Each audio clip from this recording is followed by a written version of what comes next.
ಆಡು ಮುಟ್ಟದ ಸೊಪ್ಪಿಲ್ಲ ನಿನ್ನ ಮೆಚ್ಚದವರ್ಯಾರಿಲ್ಲ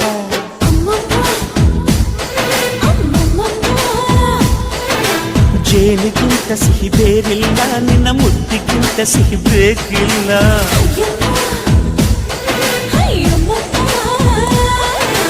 ಕಣ್ಣು ಕುಕ್ಕುವ ಬೆಚ್ಚಿ ಬೀಳುವ ಅಂದವಾದ ಹೆಣ್ಣು ರುಚಿ ರುಚಿಯ ಬಾಯಿ ಚಪ್ಪರಿಸ ಸಿಹಿಯಾದ ಹೆಣ್ಣು ಅಯ್ಯ ತಿಂದು ಬೇಗಿದರು ಆಸೆ ತೀರದ ಪಂಚಾಮೃತ ಇವಳು ಅಮ್ಮಮ್ಮಮ್ಮಮ್ಮ ವೈದ್ಯಾರಮ್ಮಮ್ಮಮ್ಮ ಅಮ್ಮಮ್ಮಮ್ಮಮ್ಮ ನೀ ಸಿಂಗಾರಮ್ಮಮ್ಮ